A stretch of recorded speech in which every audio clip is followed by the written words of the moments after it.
Hello and welcome to another episode of Empyrion Galactic Survival. Today I'm doing something slightly different. Today I'm joined by a special guest, Spanj.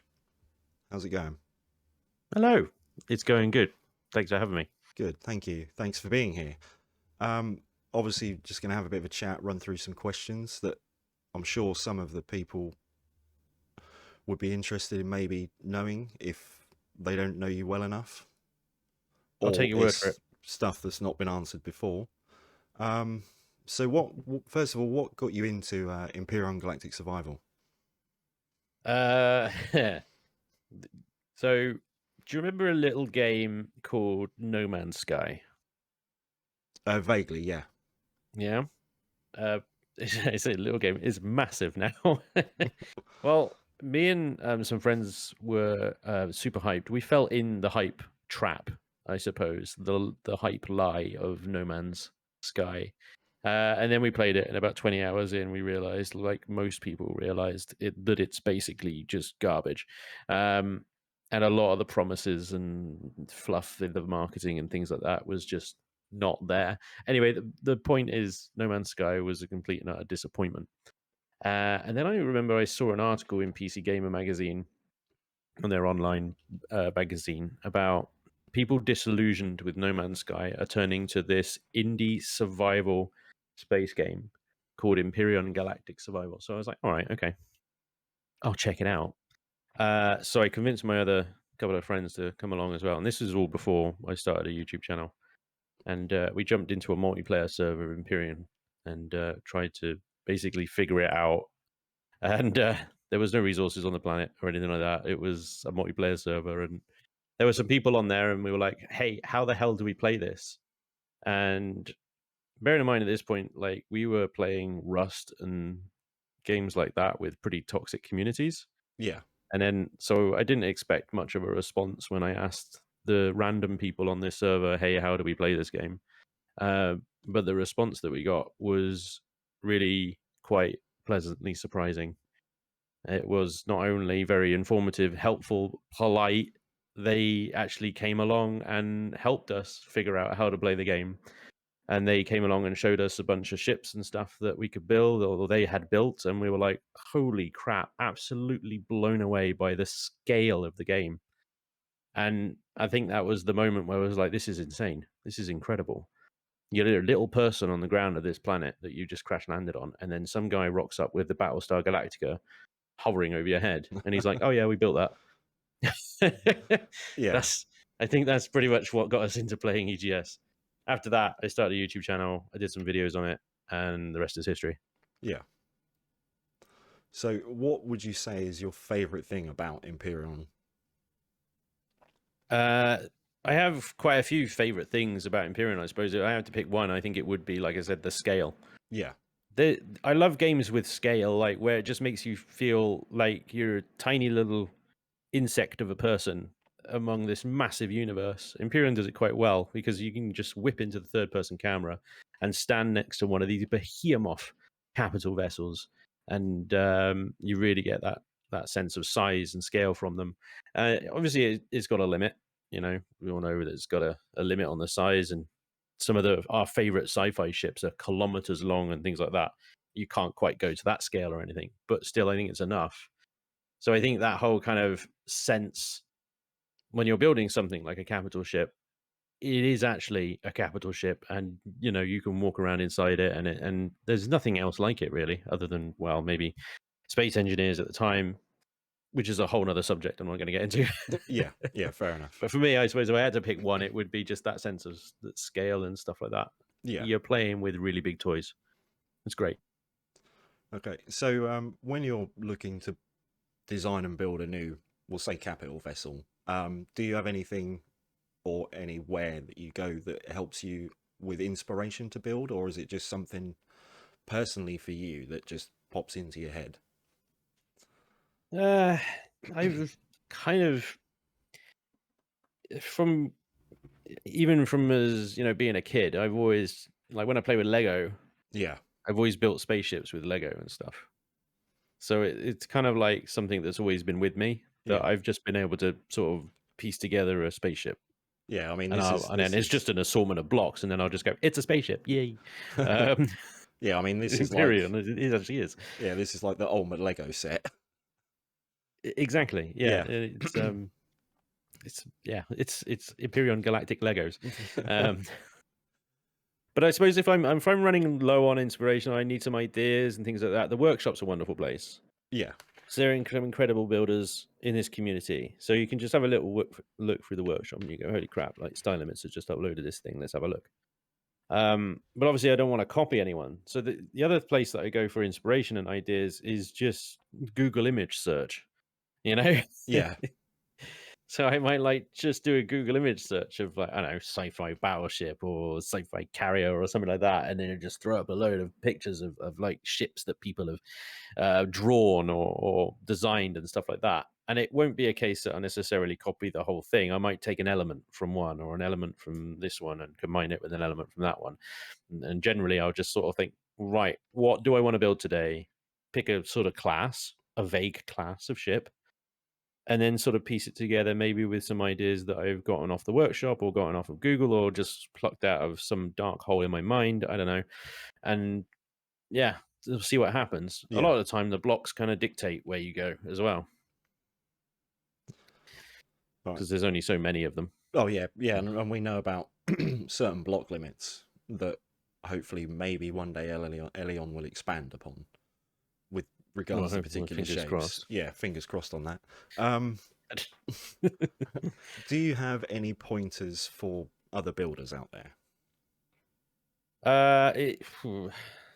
It's a tricky one. I mean, I think a lot of people fall into the kind of trap where they look at the workshop and they look at the likes of J. Randall, Style Limits, maybe me in some cases as well. I don't know.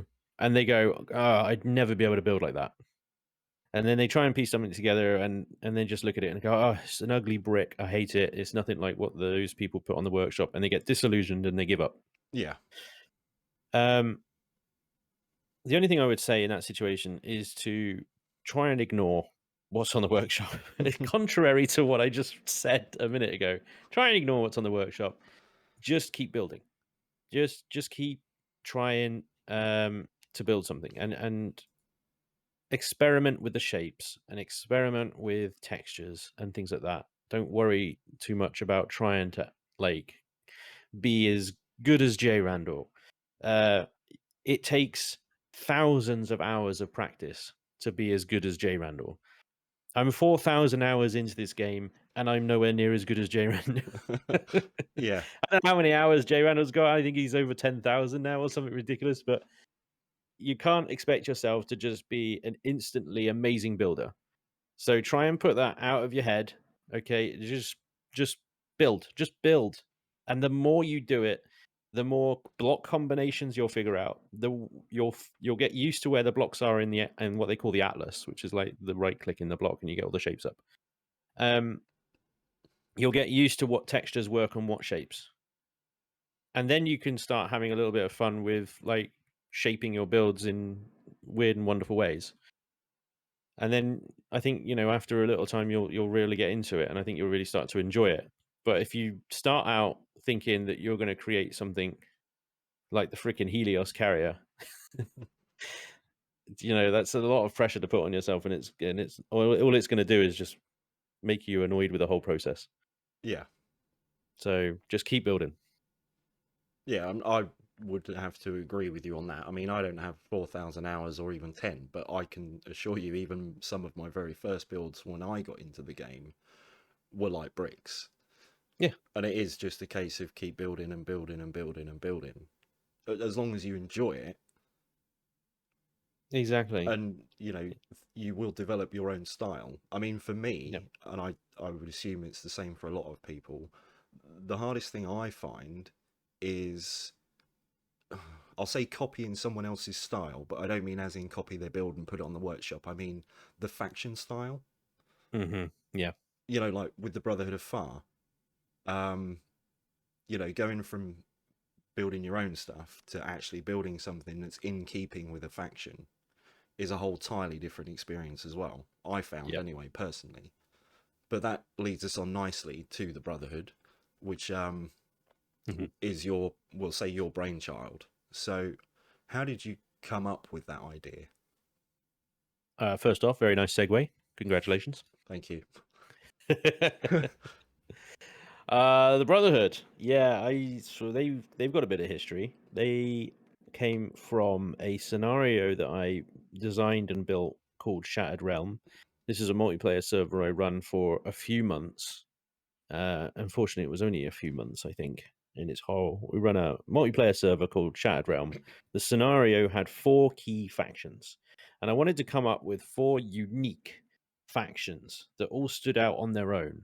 So I think the first one was like a kind of federation style faction. You know, they were an alliance of do-gooders, basically, Yeah, highly technological, um, and they were called the Galan Consortium because I couldn't use the word federation, obviously.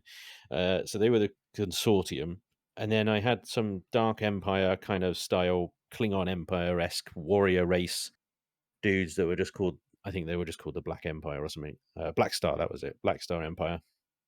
And then the third was Emerald Moon, clans of the Emerald Moon. So I went sort of almost kind of like a Japanesey kind of style clan Emerald Moon type thing where they were just resistant cells, sort of thing, kind of like the taken from sort of samurai lore, I guess, but in space. And then, of course, the last one was the Brotherhood of Farr, and the Brotherhood were obviously, as you know, a sort of fanatical religious race.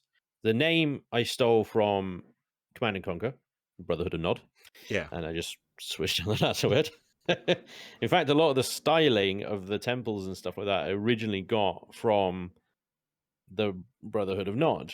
You know, the temple of the Brotherhood of I can't remember the name of the bloody thing. I think it's just called the Temple of Nod. The Temple of Nod was the original sort of vision, I suppose, for the Temple of Far and things like that. So, but as far as their kind of backstory and things like that, a lot of it was kind of I needed something that where they would be interested in trade. Why would a religious faction be interested in trade? Well, what if they had some kind of built-in obsession with gold? You know, so yeah, they just hoarded it and really hoarded it because of whatever. So I wanted to make them a very trade heavy faction, but they were religious, so that's where they got the gold fixation from. And it just I just kind of worked with that, and that was it. That's where they came from. They were the 4th faction in Shattered Realm. Um, Once the Shattered Realm closed, because essentially it became a full-time job, which I already had trying to produce content for YouTube. yeah, We just couldn't manage it. It was too much work. Um, that's a whole nother subject as well.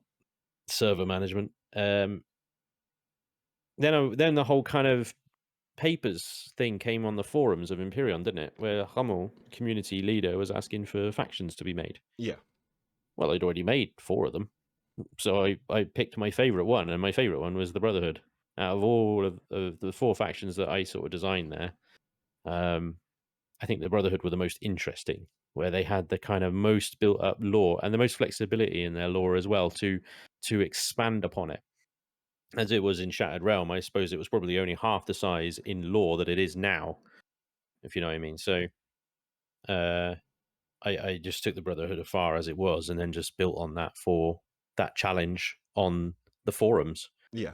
and then got people involved. They seem to enjoy it, I think. Yeah, well, that's like I said, like I mean, that's where I first got involved, and I thoroughly enjoyed it, and it really brought the your Discord community together, certainly, Mm. and brought on, I believe, other new people who saw, like me, your POI challenge video, and jumped on and wanted to get involved and wanted to contribute, which personally I think is an amazing thing to find in a game and in a community, because like you say, there are a lot of toxic communities and toxic players out there. Yeah. So that I found was really nice. And obviously, as people know, the Brotherhood are now in game. They have their own territory, and I guess the rest is history, so to speak. It was a lot of fun. It was really great to see the response. Whenever I do something like that, I never really anticipate much of a kind of large response. I expect sort of we get a few people involved, it'll be fine. but there was such a great kind of response to the Brotherhood. I think I Yeah, really enjoyed that, and it was a lot of fun. And yeah, I'm really grateful to everyone, including yourself, of course, yeah. that got so involved with that faction to get it to a state where Elion actually added it to the game. That's a big moment for me. That was. Yeah. So speaking of factions, obviously another one of yours that's not in game, but it's a workshop faction. Your SAS, the Scavenger Alliance. Mm. Obviously, we're looking at the Leviathan on screen here. This is the second or the Mark II flagship of the fleet, so to speak. Yes, that's right, because you made the Mark One, didn't you? Yeah, I made the Mark One, which was the Reaper, Yeah. which obviously when I discussed it with you was superseded by this because obviously this was purpose built Yeah. for the And Alliance. Um, that's right. so I mean, I know you've streamed with this video. You've streamed with this ship. You've obviously used it in other videos as well when you've done your Imperium playthroughs and stuff. I mean, so people obviously know this ship, but I mean, do you want to run us through it quickly?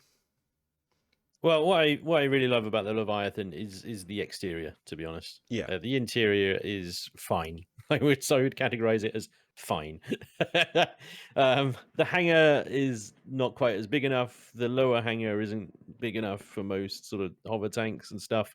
The interior space itself is actually quite small given the size of the ship on the exterior. But I am very happy with how the ship looks from the external point of view. yeah, I think it turned out really nice. I tried a lot of different things on this ship, and somehow it came together because it was a pretty random kind of exploration of various segments and random things that I just added to the hull. The balls on the side, for example, where I don't know where they came from. I don't know why I decided to make balls on the side, but it works. yeah, The kind of asymmetrical kind of arrangement on the front of sensor arrays and pods and whatnot. I don't know why I did it that way, but it just worked. Um, a lot of the inspiration and ultimately the overall shape of the ship came from the Leviathan from Fractured Space. okay, It's not a recreation because that's impossible. The ship is simply too big to yeah, recreate it in scale. So I just took the Leviathan's general shape from Fractured Space and went, right, what can I do with that? And there you go. Um, I like it. yeah. I mean, I It's think probably my favorite at the moment. I think it's an incredible build, and it's not, I'll say, Thank you. too huge in regards to being able to use in game. Because some builds, I Yeah, think, they're great builds, but realistically, if you were playing the game legitimately, even as a single player, there are some ships as gorgeous as they are and as practical as they are, you could probably spend 1,000 hours trying to get the resources to build them because of the just sheer size, for example. mm, I know some of the builds and I'm not disrespecting anybody's builds with that, but you know yourself, if you're on a single player, for example, or you're playing solo on a server, you don't need a big, huge carrier like the MCRN Leviathan, which is like mm. class size 50 or something, I think, without looking. Another great ship by Randall and some other people, but Yep. as a solo player, you just really simply don't need something that size. Whereas It, this, it, you've used it as a solo in your videos, and it can obviously, I personally have used this against some POIs, so I know it can dish out punishment, as you yeah, have in your videos as it's well. it's pretty affordable. Yeah, Um, because I built it out of hardened steel, and the majority of the outer hull is hardened steel. It's not combat steel. Um, so you get a lot of the titanium in general play by when you dismantle POIs, you get a lot of titanium plate. yeah, So I think hardened steel is actually pretty affordable in the grand scheme because you get. I mean, I don't when I play, I get so many bloody titanium plates. I don't know what to do with.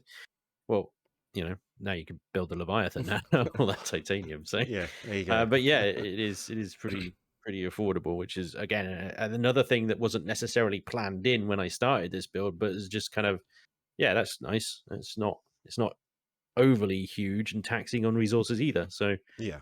another win.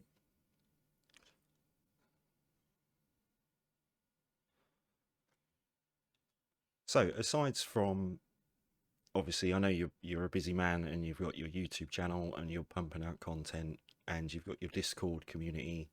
Um, what else do you do besides that and gaming per se? I mean, I know you've got, a cat and a wife. There you go. Yeah. So Sorry, that's, all the way time goes. yeah, so that's it. Yeah. Okay. No, no, really. I mean, I, me and the wife, we do watch sort of a fair bit of sort of TV as well. Yeah, you do couple We go stuff. for walks. Yeah. I do have friends and family outside of the virtual world as well. A lot of my time is just taken up mostly just housekeeping, sort of family visits, visiting friends, Yeah. or spending time with the wife. In terms of other hobbies, not really. I don't really do anything hobby wise outside of the gaming universe, really. Yeah. Uh, if I'm on a bit of downtime and I've got a bit of spare time and chores are done and things like that, then I might break out. Say, at the moment, I'm playing a bit of Sniper Elite 4 on downtime, which is nice. Shooting Nazis through the head. It's very good. Yeah. Um, or whatever sort of game. I go through various things in the game library. My all-time favorite is probably like Empire at War, the old Star Wars RTS. Yeah. Modded to the hell and back. It really is just modded to the hill kind of thing. With whatever mod I've got running, and I'll just run through that. Yeah. That's pretty much it, to be honest. Okay. But there's so much of time is spent like either like actually recording or editing or uploading or creating thumbnails. It's a lot of hours that I spend doing it. Yeah. So obviously, with regards to that side of what you do, what do you think you would do if you weren't a YouTuber per se? Well, before I went full time, I worked in IT. Yeah. I was a sysadmin basically, so I'd look after a bunch of servers. I've gone through the IT field for all the way from first line support all the way up to sysadmin, to be honest. So I'd probably still doing that, but to be honest, I've fallen out of any kind of love that I had for IT in general. I've lost it. I don't care anymore. Yeah. I had a moment in my last job where some guy was explaining technical servery stuff to me, and he was clearly very enthusiastic about it, and he was excited because he was explaining it to me all kind of passionately and whatnot. And I was just, when you kind of get one of those moments where you step outside yourself for a second. Yeah. No, I I just understand what you mean. Yeah. I just stepped outside myself and I looked at this guy explaining this stuff to me, and I just, in my head, I just went, I don't care. I just really don't care. And that was just the moment where it was like, yeah, you know what? I need to make this YouTube thing work now. Yeah. The fact that I've managed to get some subscribers and I've got monetized on YouTube, I can actually make this work. Maybe I just need to put a bit more effort in and a bit more time. So I need to get out of IT because it's killing me. Yeah. So I suppose I'd still be there if I wasn't doing this, but I wouldn't be very happy about it. No, and I'm sure, obviously, the same. Everybody, even myself. I mean, we've all probably worked jobs that we've absolutely hated, but at the end of the day, it pays the bills and puts food on the table. You got to pay the bills, yeah. Yeah. So, in regards to your channel, have you, or maybe not, I'm not sure. Have you? Is there a best comment you've ever received? There's been an amazing comments Yeah. over the years. I couldn't pick one, simply because I haven't printed one out, put it in a frame, and slapped it on the wall yet. But there's been some incredible comments, and it's mostly just the sort of people just saying, "Oh, this made my day. Thank you so much. This was great. Great work, Spanj. Great video. Blah blah blah blah. Really Yeah. enjoyed it, and I really enjoy reading those comments and What sort of, I suppose, really gets me the most is comments where people say like how much my videos or content has helped them deal with something.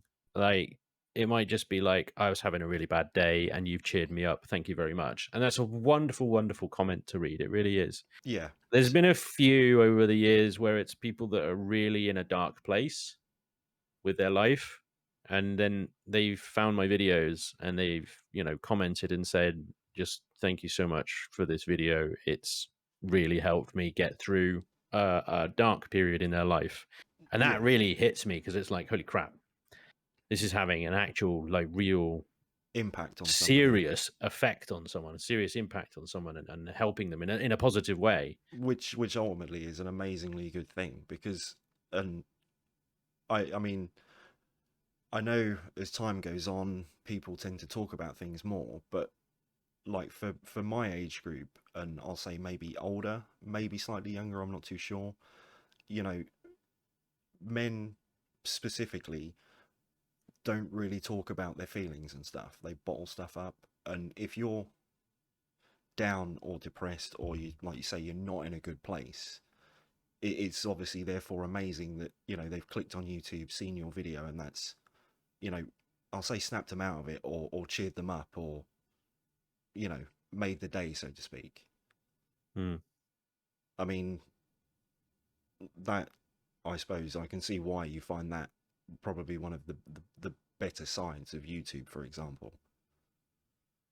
Massively. Yeah, Yeah. yeah, Really, really kind of it hits you, like, yeah, because you don't, it's a difficult one because you don't see these people. I don't know the people that watch my videos. In a way, the way that YouTube presents it, you could just see them as just numbers. yeah, But I make a point of reading through the comments of every one of my videos, and I might not be able to respond or thumb up or heart every single one, just because time allows so much. well, yeah, especially if you've got, like you have, the 27 plus thousand subscribers. A If wife and a cat. yeah, if, Yeah. if everybody, yeah, if everybody on your subscribe who had subscribed to you left a comment, it would probably take you a year to respond to everybody without doing anything else, I would Yeah. imagine. Um, Well, I think it's an important step to read the comments because it puts names to those numbers, and then you see people instead of numbers. yeah. So obviously with your YouTube, you've got the positive side. I mean, obviously there's negative stuff as well. So what do you do personally with regards to, say, I'll say negative or nasty comments that are left? Well, I'll leave them there. I mean, I'll read them. I'll not be happy with them. They'll kind of upset me a bit. You can't. Everybody says, "Oh, just ignore them," Yeah, and that is the best advice. Don't respond. Don't raise to it. But of course, it does affect you.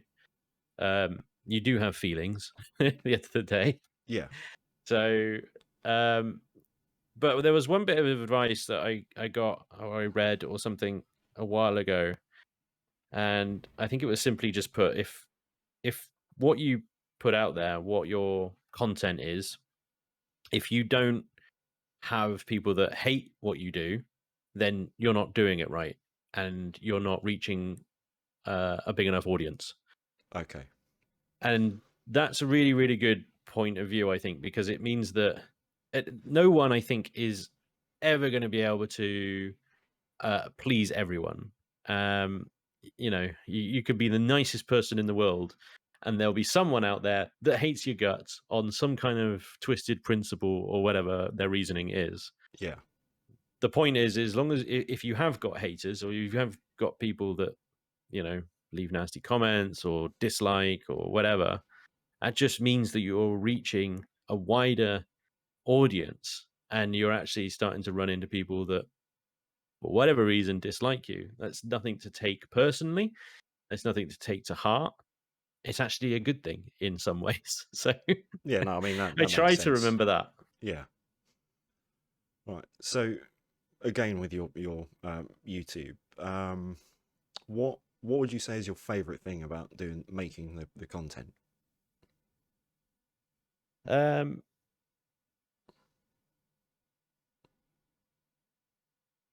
it's a tricky one. I mean, my favorite thing I think would be probably meeting people in the community. Yeah, The good comments, the great comments, they're a real highlight. So I would put them as a very, very close second. But you know what? Over the years, over the time of YouTube, I've met some incredible people that have been involved in the community and got themselves involved in the community, and I've got to know them and count them among sort of online friends, as it were, and stuff like that. Yourself included, well, for thank you. example. Thank you. You know, Yeah.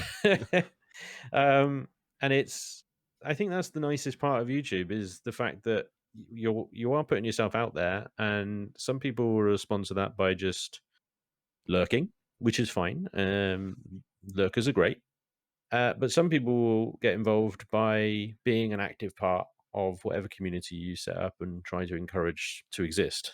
And then you get to meet them and they be part of your content, be part of what you do, and so on and so forth. And that's the best bit, I think, in my opinion. But like I said, really nice comments are a close second. Yeah. Okay. All right. So obviously, with your content creation and everything else, have you had any setbacks? I mean, uh, more specifically, I'll give you like hardware failure for an example. oh yeah, oh yeah. I think last year my freaking cooler died on my computer, and because it was under warranty, I had to send it back to get fixed, and it took them 4 weeks to bloody fix it. Now, without a backup computer to do anything, that was 4 weeks without any content coming out. Yeah. Like that does a huge number on your channel. Like the YouTube's algorithm is a double-edged sword. It can work for you if you know how to work it, but boy, does it like to work against you if you play against it, basically. Yeah. So the YouTube algorithm responds very positively to consistent uploads. Doesn't necessarily matter how often you upload, as long as you upload consistently. Say if you upload once a week. If you upload once a week on Friday at midday, the algorithm will acknowledge that, respond to it, and promote your videos accordingly. Okay. You know? Yeah. So if I'm doing Monday to Friday, one video a day, sometimes two, if I got time, and the algorithm's fine with that. Then I take a 4-week break because of a hardware failure, and the algorithm goes, right, you're dead to me. Yeah, and then you've got to And obviously then, start again. yeah, you got to build the algorithm back up when you start again. So basically, you leave off with 4,000 views a video on average, which is lovely. Then you come back to 300 views a video because the algorithm doesn't respond for weeks when you start uploading again. Yeah. It is a nasty, nasty bastard of an algorithm. It really is. But I suppose that's probably the biggest interruption that I've had and setback that I've had, other than when the YouTube decided to change the monetization rules from I think 100 subscribers to 1,000 subscribers, and I was at 900. You bastard! Just taking all my money away. Yeah. So on we'll say on average, because I know every video is different, but how long would you say roughly, as an estimate, it would take for you to put out a video? A good 8 hours. Right. So that is that everything, from recording, editing, Yep. thumbnail, uploading. And that's an average Yeah. as well. So I could do a video and it will take only 3 hours to upload, to do from start to finish. So if that's like minimal editing required, so say if I'm doing a POI run Yeah. and it takes about an hour to run that POI, and I don't need to really cut anything out of it, I can add a bit of music to it or something like that, and that's fine. Really quick edit. You can say, okay, 1 hour to record, less than that to edit, and then another hour to render it, and whatever to upload it and thumbnail it, and then it might be like 3 hours total. And then you got the other side of the average, where you've got a crap load of off-camera prep work grind to do in order to actually get to the part of the game where you have some content to actually produce. Imperion is an absolute like you know how much a slog it can be on the Yeah. grind. Yeah. 7 days can also be a bit of a grind. Avorion is a massive grindy bastard when it wants to be, and so I seem to have a habit of picking incredibly grindy games. But I think that actually, again, is a bit of a double-edged sword because people love to see the result of the grind. Do you know what I mean? Yeah. They'll play a game and they'll go, it's just a lot of work to do to get this big beautiful boat in or something. Well, I'll do all that off camera and I'll bring in the big beautiful boat and you can all see it in all its glory and finery. That whole grindy process might take 8 hours in itself, and that's before I record. So I might be doing like 2-minute snippets between or within the grind itself of, hey guys, I'm just going to go mine this deposit out. 25 minutes later, okay, that deposit's done. Next, we got to move over here and do this. Another hour later, okay, that's done. Do you know what I mean? Yeah. Yeah. I know exactly what you And mean. suddenly, I've been recording this episode for 10 plus hours, and I haven't even started editing it yet. So it can really pendulum on you quite hard with these particular types of games. Yeah. I'd say an average of 8 hours. Okay.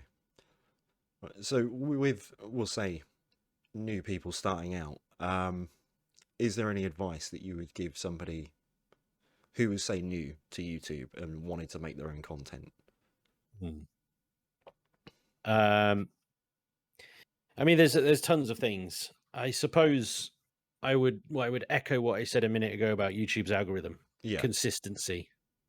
You want to start getting numbers and subscribers and things like that, and you want to get your video actually promoted in the watch next and stuff. You need to be consistent with your uploads, and it can be pretty disheartening when you first start out that you could spend however many hours you spend on a video, upload it, and then only get 3 or 4 views or whatever. Yeah. Um, and that is as harsh. It's difficult to get over, but if you can be consistent and upload at the same time every week, day, whatever, however, whatever frequency you're setting for yourself, depending on how much time you can do it, and blah blah blah, blah whatever you want to do, Yeah. once a week, once a day, whatever you choose, consistency. The algorithm will like you and promote you for being consistent, basically. Okay.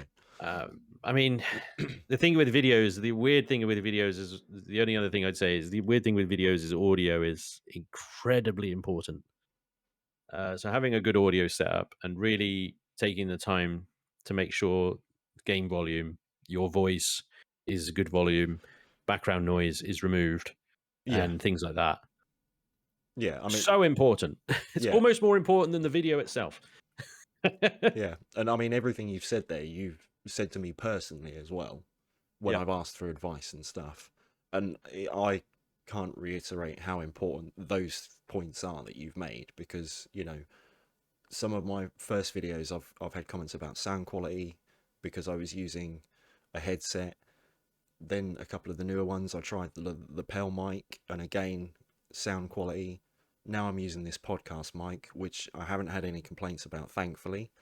Um, you know, and then You there's sound this. silky smooth. Thank you. Then obviously, you know, like the OBS settings is another learning Yeah. curve in itself. Yep. So, you know, I think, like, I guess I was a little naive when I thought, you know, oh, there's not a lot to it. I'll just record this, upload it, it'll be great, and I might get some followers. Not, you know, oh, the sound's terrible. You know, I need a better mic. I need to do this. I need to do that. And like you say, Yep. the thumbnail. You know, so it's not just, Thumbnails are great. yeah, it's not just, oh, I'll record a video. It's, oh, well, I'll open, you know, Photoshop or 3D Paint, whatever you choose Yep. to use, and make a little thumbnail as well to go with it. So, yeah, Thumbnails are one of my least favorite parts of YouTube. It really is. You can have fun with thumbnails. You can have fun with thumbnails, but if you've got like an episode that is more kind of general, you know, from start to finish, there's not like one highlighting moment in the episode that would say would be the title of the episode. And it does happen. Sometimes you'll just do like bits of everything in a game and it's all relevant stuff, but there's no like one defining moment. So you're like, right, what the hell do you put in the thumbnail? What the hell do you put in the thumbnail? Like the other day I got attacked by a bear in the wastelands on 7 Days to Die. Defining moment of the episode. Easy. Put a bear in the thumbnail. Done. Yeah. Good job. You know, but other times it's just like, right, I've gone on a bunch of missions and looted a bunch of mediocre stuff, and that's the episode. It sounds amazing, doesn't it? Yeah. What the hell am I going to do with the thumbnail? So I would just put a freaking picture of the wasteland because that's where I was, and it's kind of rubbish. And I put it up, and I'm just like, this is kind of rubbish. But you've got to. Or I end up obsessing, I suppose, over thumbnails because they're so bloody important to get people to actually click on your video. Yeah. They really are. And if you don't have that kind of defining moment or a great shot that you can take out of the video directly that is just ticks all the boxes, it's really hard. Or it can be really, really hard to come up with a good bloody thumbnail. It really can be. And it takes so much time. It is one of the hidden grinds of YouTube, in my opinion. Yeah. Okay. So, is there anything else you want to add to this conversation before we kind of wrap it up? Anything you want to add? I don't know. Not really. I don't know. Right, fair enough. I thought I'd ask. You're gonna have to give me a little bit more guidance than that. Well, it's just a general thing, really, But obviously, thank you for your time today. I know your time is precious. So you're welcome. It's been nice to sit down and actually have a chat, and I hope, obviously, the people that watch this video will enjoy it as well. So, likewise. Yeah, as per usual, please like and subscribe to my channel if you haven't. Massive thank you for Spanj today taking the time to sit down and do this with me. And Been a pleasure. thank you. And I'll see you guys next time. Bye, guys.